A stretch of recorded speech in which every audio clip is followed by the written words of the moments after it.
Ok, bueno, muy buenas tardes todos. Bienvenidos a otro video en casa con mi papá. El último episodio que grabamos de preguntas y respuestas fue muy popular y no llegaste a responder todas las preguntas que te habían enviado. No solo eso, ahora agregaron muchas más. Sí, Así que vamos a continuar. También hoy estamos usando otro lente porque aparentemente el otro te agregaba unos kilitos. nos agrega mucho peso. A ver si salimos mejor con este. Estamos un poquitito subidos de peso, pero no tanto. Esa otra cámara, como tiene lente ancho, Yeah.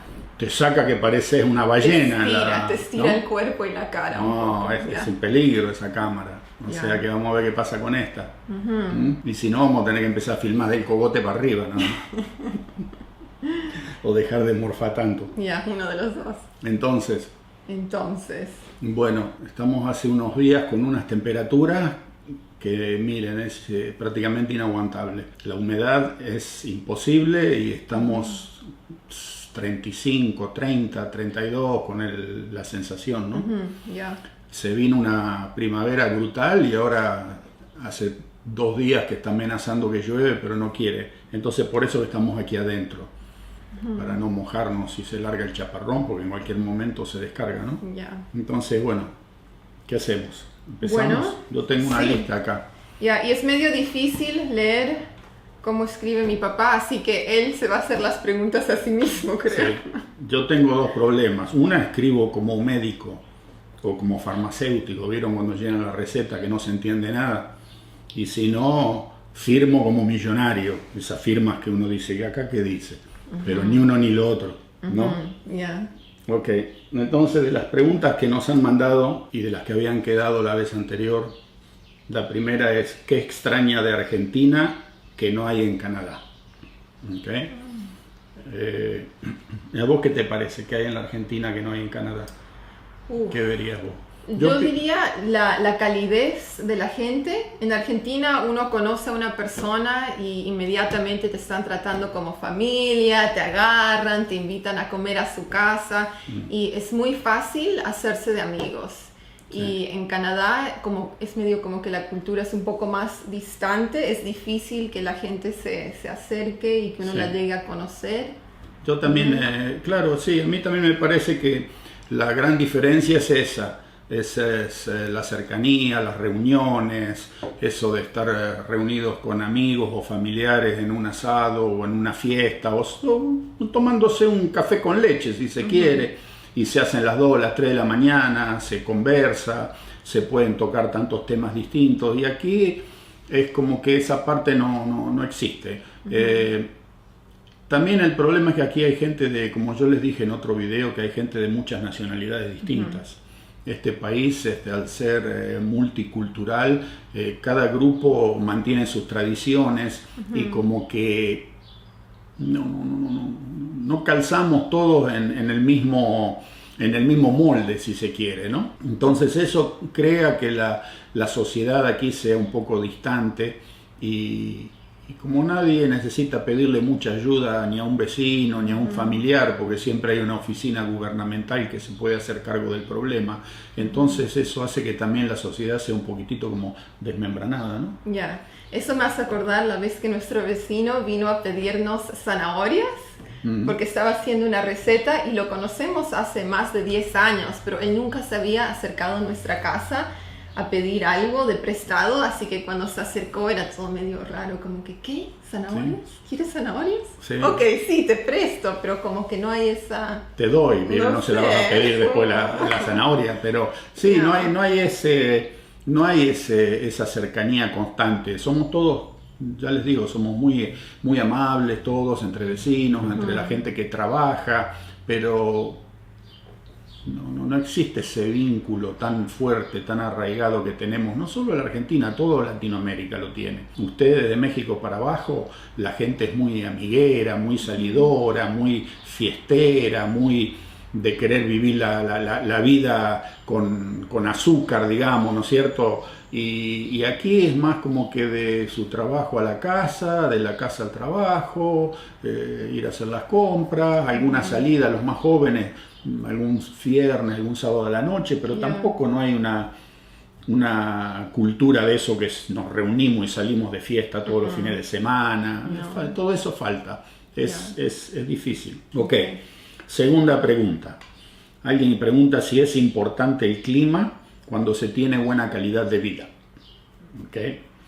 Mire, todo depende qué tan difícil es la situación en el país donde usted está viviendo. ¿Okay? Porque esto también no se refiere solo a Argentina, sino que a muchos países del mundo. Yo pensaría que si uno la está pasando realmente mal en su país y le dicen, mira, en aquel lugar te vas a cocinar o te vas a morir de frío, pero vas a tener una calidad de vida muy buena, no sé, pero a mí me parece que siempre uno tiene que darle prioridad tal vez a la calidad de vida. El sol no lo podemos comer, el sol no nos alimenta. Bien dicen que es el poncho de los pobres, pero tampoco hay cantidad de gentes que viven en países que tienen climas tropicales y hermosas playas y palmeras y cocos y el agua esa cristalina, turquesa. Y uno llega y están todos pensando en irse porque la belleza del lugar y el clima no lo es todo. Asimismo acá también mucha gente que viene y está un periodo de tiempo y no aguanta y dice, bueno, no, me hice de un pequeño ahorro, me hice de una pequeña cosita, fui mandando a mi país para ponerme un negocito, para, qué sé yo, para arreglarme de alguna manera y poner los porotos sobre la mesa, si se quiere, y se van, porque no se olviden que un país como Canadá recibe 350.000 emigrantes anualmente y aquí la población no sube. Aquí hay 38 millones de habitantes hace no sé cuánto tiempo y llegan 300.000, 350.000 y se van 400.000 tal vez. El emigrante más o menos, la gran mayoría, 5 años, 6 años hasta que se estabilizan, pueden juntar unos ahorros y ya empiezan a mirar a ver a qué otro país se pueden ir porque mucha gente no está apta para este tipo de climas, pero bueno, la calidad de vida es muy buena, o sea que uno siempre se puede retirar eventualmente a un lugar más cálido, ¿no? Yep. Okay. Otra pregunta, ¿cómo es que después de tantos años no perdió el acento argentino? Bueno, ahí nosotros siempre en casa tratamos de hablar español. Mi esposa es peruana y a las niñas desde chiquitas le metimos de que tenían que aprender el idioma, les hablábamos en español, en casa siempre se hablaba en español, hasta que se hicieron muy grandes, que ya empezaron la escuela y el college y la universidad y lo que sea, y ya, bueno, el español ya lo habían aprendido. Y ahí ya empezamos a usar los dos idiomas, bilingüe. Pero ese es un tema que hay que tener mucho cuidado, aquellos que ya han emigrado o están pensando en emigrar a países que no sean de habla hispana. Y hay mucha gente que cuando llega a un país como emigrante, yo he visto muchos casos así, por ejemplo en Estados Unidos, que es como si se sintieran, qué sé yo, avergonzados de que son de otro país o de que hablan español o de que no hablan el idioma y enseguida tratan como que de perder sus raíces, de hablarle a los chicos solamente lo posible en inglés, los chicos en casa solamente en inglés, y hay cualquier cantidad de personas con hijos que son hijos de inmigrantes latinos que no le hablan una palabra de español. Es como que quieren dejar sus raíces atrás y olvidarse de eso y sentirse como que aquí ya somos, ¿no es cierto? Que hay mucho de eso, parte del nuevo país, somos estadounidenses o americanos y no se dan cuenta que el país, la patria, el lugar de nacimiento siempre los va a seguir. Usted puede llegar al país que sea y aprender el idioma a la perfección y todo lo que quiera, pero a usted siempre le van a terminar preguntando ¿y usted de dónde es? ¿Okay? O cuando tenga que llenar algún formulario, el que sea, y le pongan lugar de nacimiento, y ahí va a tener que poner Argentina, México, Uruguay, Perú, lo que sea. O sea que no es algo que yo pienso que la gente puede borrarlo de sus vidas, y no hay razón por la cual se tienen que sentir así como ¿por qué seguir hablando español en Estados Unidos? Que te van a mirar con cara como latino, como esto. Y no, yo no creo que sea así. no hay por qué sentirse de esa manera, y tampoco no hay por qué dejar que las nuevas generaciones pierdan las raíces, ¿no? La cultura latina, que es tan buena, cada país tiene lo suyo. Entonces, nosotros por eso que no perdimos ni en mi esposa el acento peruano, ni yo el acento argentino, porque siempre tratamos de reconocer cuáles han sido nuestras raíces, y no es una ofensa, al contrario, tiene que ser un orgullo para cada uno de decir, no, sí, yo nací en tal y cual país y estoy orgulloso de ser, haber nacido en ese país, y no decir, uy, no digas que sos de tal lugar porque te van a mirar con cara torcida, o no hay por qué sentirse así. Y nosotros no lo hicimos, y hoy ellos hablan español a la perfección, y el inglés, y bueno, esa es la razón por la cual no se perdió el acento, ¿no? Dice otro, si está contento con su situación actual o cambiaría algo. Yo la verdad que no tengo nada de qué arrepentirme, y no pienso que haya hecho nada equivocado en el transcurso de mi vida. O sea que satisfecho, bastante satisfecho. Me gustaría estar mejor, por supuesto, me gustaría estar mejor. ¿A quién no? Pero no siento que hubiese habido que cambiar alguna cosa, porque todas fueron, cada una de ellas, experiencias inigualables.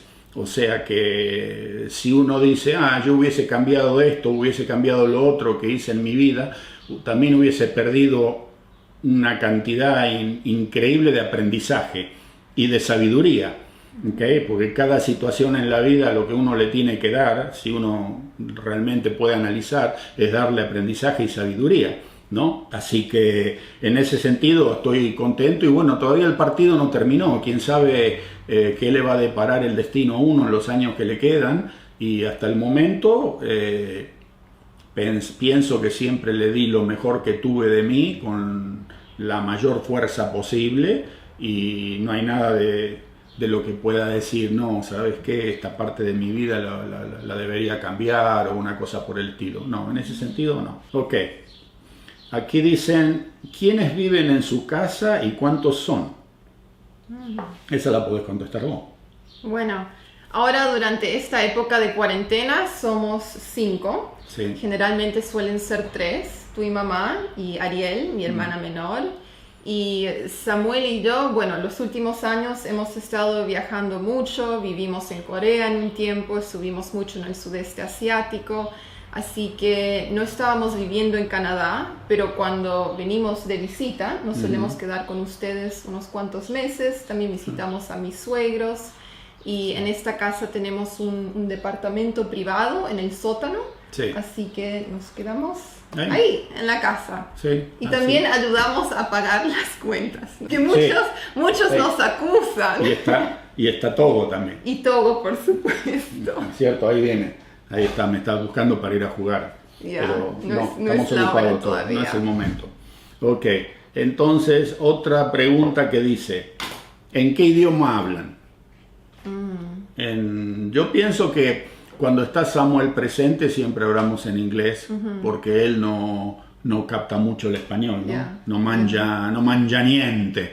O sea que cuando está él delante siempre hay que hablar en inglés, porque si no se pierde de la conversación. Pero después el resto del tiempo en casa no hay un idioma definido para hablar. Las conversaciones son, por ahí empiezan en español y de golpe cambian al inglés y continúan en inglés y después saltan de nuevo al español.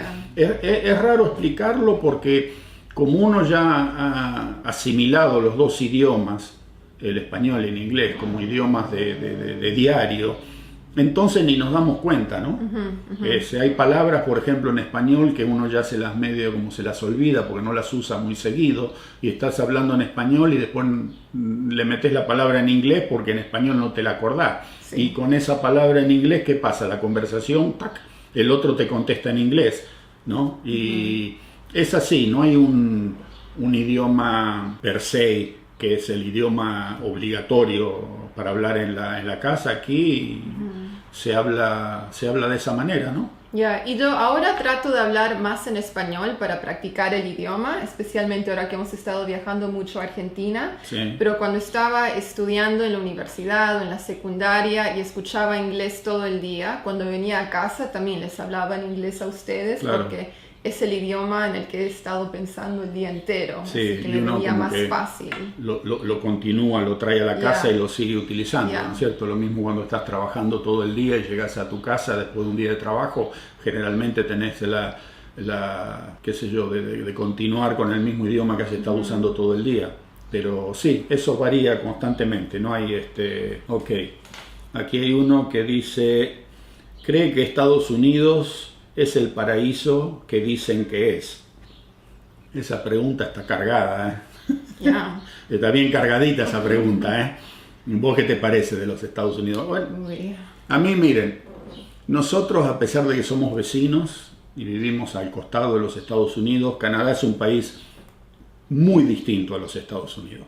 O sea que Canadá es un país que, a pesar de que es un país capitalista, por supuesto, es un país que tiene mucho programa social. Aquí se pone mucho énfasis en todo lo que es programas sociales, ayuda para la ciudadanía, está lo que aquí se llaman los safety nets, que serían las redes de seguridad. ¿Vieron como en los circos cuando los trapecistas ponen una red por si se caen, los agarra? Bueno, aquí el sistema también es de ese tipo. Y los Estados Unidos es un país es un gran país, no lo podemos negar, es un gran país, es una potencia mundial, pero tiene grandes fallas también. La gente se piensa que en Estados Unidos es todo riqueza y bienestar, pero Estados Unidos es uno de los países que tiene una gran cantidad de pobreza, de pobres, de gente que vive apenas con lo básico. El Estado también ayuda mucho, por supuesto, pero digamos que una cosa es lo que uno ve en las películas que hacen en Hollywood y otra cosa es la vida real, el diario vivir en un país como los Estados Unidos. Lo que trato de hacerles llegar es el hecho de que es un gran país, hay una muy buena calidad de vida, pero eso no significa que tampoco no haya problemas como hay en algunos otros países que tienen males crónicos como pobreza y hay también en Estados Unidos, hay mucha gente pobre, ¿no? Yeah. No se puede negar, a mí me gusta decir las cosas como son. Ahora, es un país donde con esfuerzo, con trabajo, con sacrificio, siempre está la posibilidad de que usted va a salir adelante e inclusive trabajando, si no le interesa el mundo de los negocios o los emprendimientos, inclusive trabajando y con un salario y trabajando 2 personas en el hogar, se puede tener una muy buena calidad de vida, ¿ok? Pero eso no quita que haya otros problemas que también hay que ponerlos en la balanza, si se quiere. No todo es bueno, súper bueno y excelente. Hay un poco de ambas cosas. Otro más. ¿Cuál es el problema más grande que tiene Argentina? Otra cargadita, che, han estado realmente, están picantes hoy, ¿eh?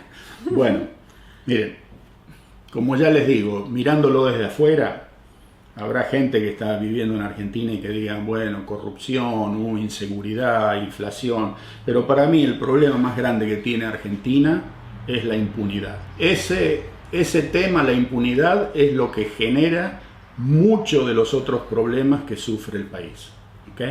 Porque habiendo impunidad y habiendo impunidad seria, porque hay impunidad para los que están más arriba y todo lo que queda en el medio, la impunidad abre las puertas para hacer todo tipo de manejos, situaciones que no son las correctas, y como no pasa nada, se hacen. Si usted es un criminal y sale a robar o a matar a alguien y sabe que lo más probable es que le den muy poca condena o que por ahí hasta ni siquiera, entonces no tiene miedo y lo va a salir a hacer. Eso es lo que yo digo, que la impunidad es el mal para mí más grande que tiene la República Argentina y muchos países de la América Latina. ¿Saben qué pasa? Uno dice, ¿por qué Canadá es un país que le va tan bien y todo funciona?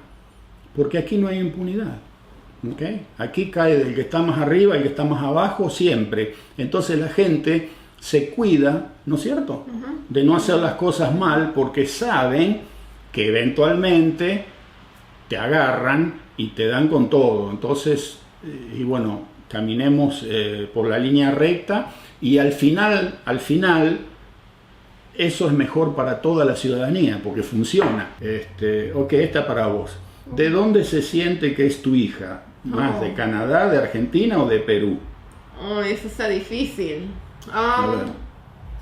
Bueno, cuando viví en Canadá los primeros 6 años de mi vida, yo diría que no me sentía muy canadiense porque no hablaba el idioma. Primero tuve que aprender inglés en kindergarten. Y en el jardín. Y después me mandaron a una escuela en francés para el primer grado, así que yo siempre estaba aprendiendo un idioma nuevo y andaba medio perdida, no sabía qué estaba pasando alrededor mío.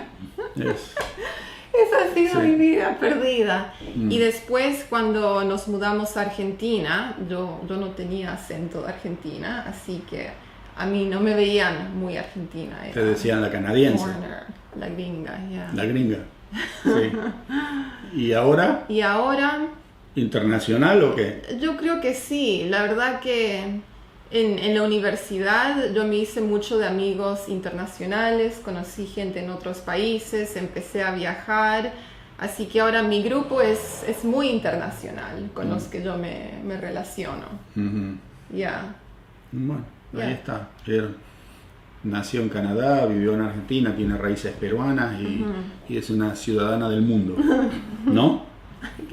Ok, ahora vamos a otra pregunta que me han escrito 859.993 veces. Okay. Y fue cuando hicimos el video sobre cómo es una jubilación en Canadá. Uy. Empezaron las motos. Ahí se lo agarran en la otra esquina la policía y multa. Ok, cuando yo les hablé y les comenté de los RRSP, que son esos planes previos de ahorro que se hacen a lo largo de toda la vida para cuando uno se jubila, mucha gente me preguntó qué pasa si la persona muere antes de jubilarse y de poder empezar a retirar esos fondos, si los pierde. No, de ninguna manera. Cuando uno va al banco y abre una cuenta de RRSP, cuando se llenan los formularios, se está poniendo brava la cosa, se está poniendo negro y levantó el viento. Cuando uno llena los formularios en el banco con toda la información que le piden, hay una parte cuando le piden quién es su beneficiario en caso de muerte. Y usted ahí tiene que decir si se lo va a dejar a una persona en particular o si va a poner varios nombres o si va a poner a quien usted elija, a su esposa, a sus hijos. De toda manera, aunque no ponga nada, ese dinero pasa a los herederos, ¿sí? No se pierde. Y otra gente me dice, pero ¿cómo? ¿Qué pasa si quiebra el banco? Aquí los depósitos en Canadá, en las cuentas bancarias, están asegurados por el gobierno federal con un depósito de seguro hasta $250,000 por cuenta bancaria, ¿okay? O sea que si usted tiene $1 millón y lo tiene que depositar en el banco, lo que hace es abre 4 cuentas y pone $250,000 en cada una. Y el gobierno le cubre tantas cuentas como usted tenga en el banco, se las va a cubrir. Ahora, si usted pone todo en una cuenta bancaria y el banco se llega a fundir, esa cuenta está cubierta solo por $250,000. Si usted tiene $10 millones ahí adentro, el resto lo perdió. Pero ¿qué pasa? Yo aquí nunca escuché de un banco que quiebre, que se funda o que le hayan sacado los depósitos a la gente que tiene las cuentas. Miren, esto es otro mundo aquí. Eso no sucede, no está permitido, no puede ser. E inclusive si hubiese alguna situación de alguna institución financiera que se encuentra en problemas, enseguida el Estado va a saltar para tratar de rescatarla o para tratar de que se amalgame con otra.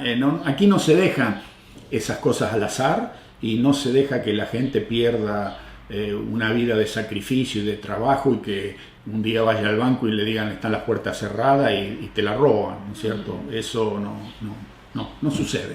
Otra pregunta. ¿Existe el trabajo en negro en Canadá? Bueno, eso es ilegal. ¿Okay? El trabajo en negro, no. Digamos que Existe otra cosa que es el trabajo que tampoco no es legal, es pago en efectivo. ¿Okay?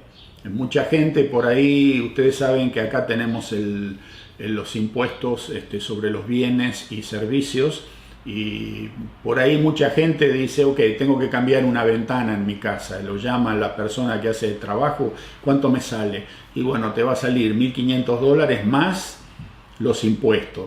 Y hay mucha gente que opta y decide por decir, bueno, hacer un precio en efectivo, no necesito la factura, la boleta, y a cuánto me lo podés bajar. Y ahí se van a ahorrar, por supuesto, el impuesto 13%. Del 13%, y como el otro tipo tampoco no la va a poder declarar, le va a poder sacar tal vez una porción más del precio, porque él no va a tener que pagar impuestos sobre esa plata. Es ilegal, pero mucha gente lo hace. ¿Okay? Trabajo en negro per se y no hay, porque usted para trabajar necesita tener el número, el social, y todo empleador no le va a decir, no, mira, yo te tomo y te pago por el costado. Es muy difícil, porque al que lo agarran haciendo algo así, las penas son muy serias. Entonces, en lo que se refiere a un trabajo, yo no conozco gente que esté trabajando en negro, o sea, que le digan, mira, vos trabajás en un restaurante, o trabajás en una fábrica, o trabajás en cualquier lugar y te pago por abajo de la mesa sin que nadie se entere. No sé. Ahora, en todo lo que se refiere a, qué sé yo, mecánico, arreglos en las casas y ese tipo de trabajines donde la gente trata directamente con el que va a hacer el trabajo, hay de esos problemas de que la gente no quiere pagar ya tanto impuesto y dicen, bueno, mira, pero es ilegal y no lo recomiendo que lo hagan, porque también si usted hace algún arreglo de ese tipo y después se le rompe la ventana o se le rompe el arreglo que le hicieron en el auto y usted va a reclamar, si no tiene una factura, una boleta, un bill, ¿qué va a reclamar? Si se lo hizo el tipo y le pagó en efectivo, y no, mira, yo no me hago cargo de eso ahora, porque no hay forma de que el que hizo la compra pueda tener un asidero legal para decir, bueno, vos no me arreglaste el auto mal, ahora me lo venís y me lo tenés que volver a arreglar. Y si no, te llevo a la corte y te hago una demanda. Y si usted lo hizo en efectivo, el otro le va a decir, ¿a qué corte vas a ir si no tenés ningún comprobante? ¿Okay? Entonces es un arma de doble filo. Usted se puede ahorrar el impuesto ese del 13%, pero no le van a dar la garantía, y un montón de otras cosas, a menos de que si se entera el fisco. Acá dice otro, ¿qué es lo que hacía? ¿Puedes leer tu propia letra? ¿Qué es lo que lo hacía volver a levantarse cada vez que se caía? Eso es cuando yo le contaba de las veces que mis negocios, por cuestiones de economía, de gobierno, tanto en Canadá como en Argentina, todo eso me fueron mal. Y bueno, ¿qué le va a hacer? ¿Qué es lo que a uno le hace, le da la fuerza para volver a levantarse? Nosotros salimos de Argentina, yo muy joven, dejamos atrás familias, amigos, todo eso, y veníamos aquí a estos países para tratar de no conformarnos. Somos tipo de personas que uno nunca se quiso conformar con decir, podríamos habernos buscado un trabajito y haber trabajado en la misma compañía toda la vida, pero no hay nada de malo en eso, que compréndanme bien, no era nuestro lo que sentíamos, ¿no es cierto?, en esta familia. Nosotros queríamos empujar, darle, demostrar de que habíamos venido, que podíamos. Entonces, cuando las cosas salían mal y se podría todo, uno caía y bueno, los primeros semanas, meses quedaba bien desmoralizado, porque no me confundan que uno se fundía y salía matándose de risa y se iba a tomar un café o una cerveza y no pasó nada, no. Eran situaciones muy traumáticas y estresantes, pero también eran situaciones que uno decía, bueno, sí, ¿y qué hacemos ahora? ¿Nos caemos? ¿Nos quedamos en el piso? Y todo este esfuerzo que hemos hecho desde que llegamos a Norteamérica entonces queda nulo, porque todo lo que tratamos de hacer hasta aquí fue no quedar en la situación en la que nos encontramos en el momento en que uno perdió un negocio, por ejemplo, y decir, bueno, vamos a trabajar de aquí en más y nos vamos a conformar para el resto de los días seguir trabajando de la misma manera. No, entonces, ¿qué decíamos? No, mirá, hasta aquí, por razones que nunca fueron culpa nuestra, falló, vamos a redoblar el esfuerzo, hay que buscarle la vuelta por otro lado, a ver qué podemos hacer para poder y finalmente llegar a donde queremos estar. Y aparte, después cuando uno ya tuvo familia y todo eso, uno de haber pasado situaciones bastante delicadas y económicamente duras, cuando uno era joven, entonces lo que menos queríamos era decir, bueno, que a los chicos les toque vivir lo mismo que nos tocó vivir a nosotros. Y entonces ahí sí que tenés que volver a duplicar la apuesta, si se quiere, ¿ok? Porque decir, bueno, no, ahora ya no se trata de mis propios deseos o egos o lo que sea personales, de decir, no, yo tengo que llegar a esta situación porque tengo que hacerlo. Después ya se trataba de decir, no, hay obligaciones, hay criaturas y no les puede faltar. O sea que, y creo que nunca le faltó, ¿no? No. Bueno, entonces es ahí donde uno le metía la baja, ¿vieron? Y a pesar del sacrificio, del dolor, del malestar, de la bronca y de todo lo que uno podría haber estado sintiendo en ese momento porque falló la empresa comercial, no se podía parar. No, parar no era una opción en ese momento, ni en ningún momento, no era opción. Ese era el motor que uno lo motivaba. Primero porque habíamos llegado y no nos íbamos a dejar dar por vencidos por un traspiés, y después más adelante cuando ya tuvimos familias y hubo que pensar en las generaciones futuras, la motivación eran ellos, porque uno no podía decir me quedo en el molde y me la aguanto con esto nomás, con un trabajito, una cosa así. No, había que pensar siempre alguna invención nueva, ¿vieron? La necesidad es la madre de todas las invenciones, y eso era. Así que sí, eso es más o menos lo que sucedió. Aquí preguntan cuáles son los requisitos para comprar una vivienda en Canadá. Comprar una vivienda, cualquiera puede comprar una vivienda siempre y cuando le dé el bolsillo. Los requisitos son estar trabajando, tener un trabajo estable por lo menos un año o más tiempo en la compañía, poder tener el dinero que usted va a necesitar para dar de anticipo de su parte, que en este momento creo que es más o menos un 15%, ¿no? Uh-huh. Había sido un 5% en una época, pero como la situación empezó a desmejorarse y los precios se escaparon y los bancos empezaron a temer de que pudiese suceder lo que sucedió en los Estados Unidos en el 2008, entonces apretaron un poco la rosca, la tuerca, y dijeron no, ya el 5% no es suficiente, ahora necesitamos que pongan un 15% del valor de la propiedad los compradores, de su bolsillo. Uh-huh. O sea que ese es un requisito sí o sí, usted tiene que contar con esa suma de dinero en efectivo para poder comprarla. El banco financia a todo el mundo siempre y cuando los números den, si se quiere. Cuando usted va a un banco y dice, bueno, yo quiero comprar una casa,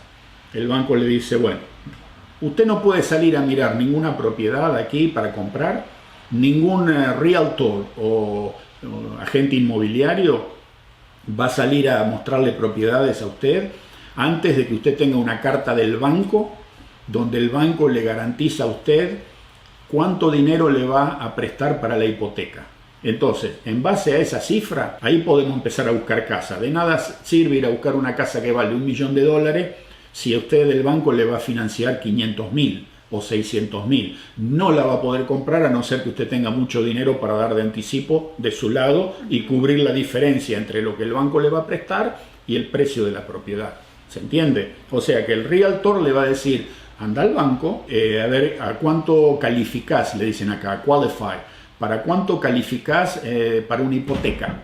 Entonces uno va a un banco, a cualquiera, hay instituciones financieras de todo tipo y todos dan hipotecas y prestan plata. Acá eso no es un problema. Usted va al banco, el banco le dice, bueno, muy bien, ¿cuántos son los que van a comprar la casa? Mi esposa y yo, mi hija y yo y mi hermano, mi papá, en fin, paso por paso. Usted primero, ¿a qué se dedica? ¿Qué hace? ¿En qué trabaja y cuánto gana?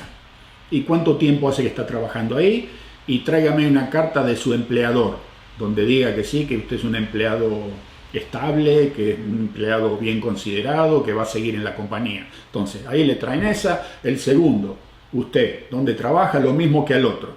Entonces, ¿qué hacen? Los bancos tienen unas charts, tablas de cuánto es el ingreso mensual que necesita una familia tipo por mes y cuánto dinero le queda de excedente para poder pagar la hipoteca. Entonces es el banco el que le hace el cálculo. Usted le van a preguntar, ¿debe dinero a las tarjetas de crédito? ¿Cuánto? ¿Tiene otros préstamos que tiene que pagar? Sí, ¿cuánto? ¿Tiene autos comprados a crédito? ¿Cuánto paga mensualmente? ¿Cuántas personas son en la casa? En fin, y el banco le dice, bueno, mire, usted mensualmente necesita esta suma de dinero para vivir, esto es lo que ustedes ganan, y de acuerdo a esto es lo que el banco le puede prestar.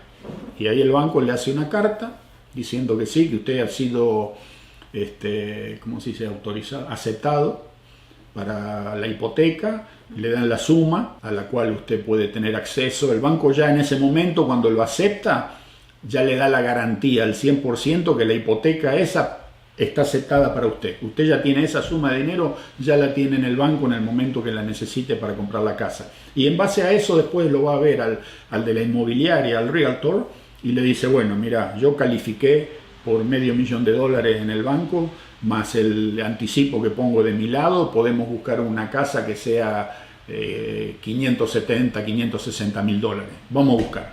Y ahí empieza la búsqueda hasta que encuentra la casa que a usted le agrada, hace la oferta, si se acepta la oferta, se va al banco con esa oferta y el banco hace el préstamo de dinero, pero no se lo da a usted en persona, sino que se lo manda al notario, que es el que hace todo el papeleo para cerrar. Acá se llama el cierre, cuando uno compra una propiedad o vende una propiedad, el cierre. Entonces, el dinero pasa directamente de la institución financiera al notario. Usted puede depositar su dinero también en el banco, y el banco directamente agarra su parte del dinero y la parte que le presta y se lo manda al notario, y el notario le da el cheque a los vendedores, y así se funciona. Y este otro que preguntan, muchísimos me han preguntado si se puede vivir con $1.500 mensuales de jubilación. Como yo les había dicho, las jubilaciones aquí para todos aquellos que no tienen pensiones privadas o que no tienen RRSP, que son los planes de ahorro, una pensión más o menos normal serían unos $1.500 canadienses al mes. Puede vivir con esa suma de dinero. Depende primero en qué lugar viva usted. Si usted vive en el medio del campo, allá arriba, donde no hay prácticamente nada, en una vivienda que le va a salir muchísimo más barato de alquiler que en la ciudad, o si usted ya es propietario de su casa y no tiene que pagar alquiler, le va a alcanzar justiniano, como quien dice, ¿no? Va a ser difícil, pero ahora, si usted tiene que vivir con ese dinero en una ciudad como Toronto, Vancouver, no se puede vivir con ese tipo de dinero. Entonces, para esos casos de personas, lo que la gente necesita son viviendas subsidiadas por el Estado. Entonces, usted lo que tiene que hacer es hacer aplicación y pedir que el Estado le dé una vivienda subsidiada. ¿Y qué son estas viviendas subsidiadas? Son edificios de apartamentos, generalmente, puede haber casitas también, que el Estado se las otorga a la persona y le cobra un alquiler mensual que no puede pasar del 30% de la entrada de dinero mensual que tiene esa persona. O sea que si usted tiene $1.500 de entrada mensual, esa vivienda subsidiada, usted no puede pagar ahí más de $450 de alquiler al mes. Entonces ahí ya le quedarían $1.150 para lo que es básicamente comida, porque todo lo que es medicina está cubierto, todo lo que es comida, ropa e inclusive comida, puede ir a buscar comida a estos bancos de ayuda, que es comida gratis, ¿no es cierto? Así que bueno, ese es el tema. Estas viviendas subsidiadas son viviendas que están en todas las ciudades. Hay diferentes sistemas, hay algunas que le pertenecen a las comunidades, a las municipalidades. Entonces el alquiler que usted paga es lo que le cobra la municipalidad. Hay otras viviendas que la municipalidad hace convenios con otros dueños de viviendas y les dicen, bueno, si le interesaría formar parte del plan de viviendas subsidiadas. Si el propietario dice sí, entonces lo que se hace es que el propietario va a recibir la renta del mercado. Digamos que si el alquiler son $1.500 por mes, el propietario de la vivienda siempre va a recibir los 1.500, solo que el inquilino va a pagar, digamos, los 450 y la otra diferencia la paga el Estado, pero no se la manda el inquilino, se la manda al dueño del edificio, ¿ok? Así que, y los 450 muchas veces se lo deducen si usted está también esto está para no solo para jubilados, es para gente que está en programas sociales que reciben planes de ayuda del gobierno que se llama welfare, entonces también hay viviendas para ayudar a ese tipo de personas. Lo que aquí no existe es de que alguien que está en una situación así desventajosa, que le den una vivienda gratis, una casa, que le construyan una casa y se la otorgan. Eso acá, mire, este país tiene programas sociales, pero de ninguna manera le van a regalar una vivienda a nadie. Sí le van a dar una vivienda subsidiada. Jubilaciones, como ya les dije, hay una parte de la jubilación que es el OAS, la seguridad para tercera edad, que a esa le corresponde a todos, aunque nunca hayan hecho contribución al sistema, pero esa gente también no se la puede dejar afuera. Son los menos, es una proporción minúscula de gente puede haber que nunca haya trabajado, pero la gran mayoría de los que se jubilan es porque han aportado, ¿no? Y después también están los programas que se llama aquí seguro social o welfare, que es para gente también que se encuentra en situación de, por ejemplo, se le terminó el periodo, usted se queda sin trabajo y va a pasar a cobrar el seguro de desempleo. Ese periodo de seguro de desempleo tiene un tiempo, pueden ser 8 meses, 7 meses, depende cuánto usted haya trabajado. Se le acaba el seguro de desempleo y no consiguió trabajo, ¿qué hace? Bueno, le queda la opción de ir a pedir lo que llama aquí welfare. El welfare es un dinero que le va a dar el Estado para que usted pueda sobrevivir mensualmente, pero básicamente, ¿no? Eso es como que le van a dar, pero una cantidad de dinero que alcanza, pero alcanza muy penamente.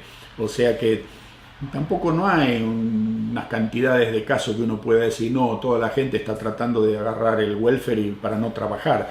Usted sabe que trabajando tiene una calidad de vida que puede tener todo lo que usted siempre quiso tener, tal vez, y si se va a vivir del welfare no va a tener nada más que sobrevivir. Entonces las situaciones no hay por dónde perderse, vamos a trabajar. Así que sí, eso es más o menos cómo funciona el sistema aquí en Canadá. Ahora, ¿algún anuncio? No creo. Vamos a estar cocinando mañana, vamos a hacer comida peruana. Muchos nos vienen pidiendo, así que vamos a hacer lomo saltado. Creo que va a ser un día de lluvia, así que vamos a estar dentro de la cocina todo el día. Ya recibimos la olla de hierro fundido también. Ya. Cuando el día esté lindo vamos a ir a hacer unos lindos guisos y un montón de cocina como cocinaban en la época de la colonia.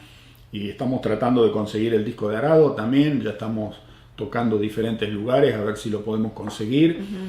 Queremos hacer unas discadas mexicanas, estamos preparándonos ya para ese tema, aparte de algunos platos también de América Latina y de Argentina que se hacen al disco, y sí, asados y no, a ver, pero y también falta la última parte del episodio sobre la historia de vida.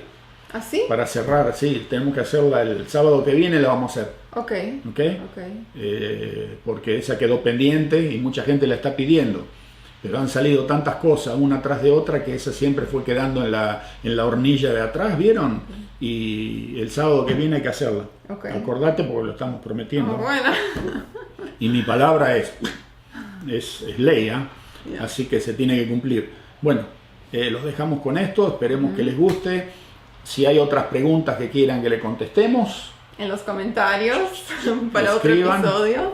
Yo leo los comentarios y voy sacando las preguntas y las voy anotando, y las que se hacen más veces repetitivas, digamos, ¿no?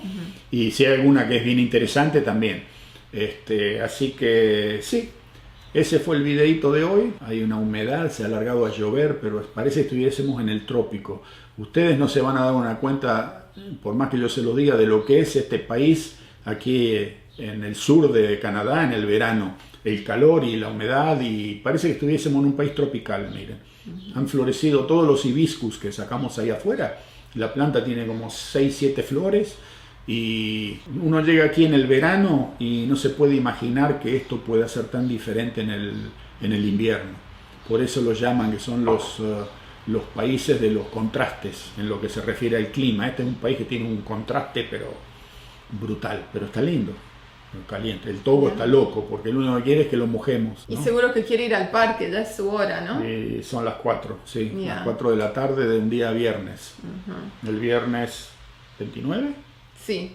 Se acaba el mes. ¿Cuánto trae este mes? No, Se fue 31, mayo. 31. Bueno, ni lo vimos porque nos pasamos el tiempo sentados aquí adentro esperando que pase la cuarentena. Así que nos despedimos. Nos despedimos y hasta Chao, chao. la próxima. Chao, chao.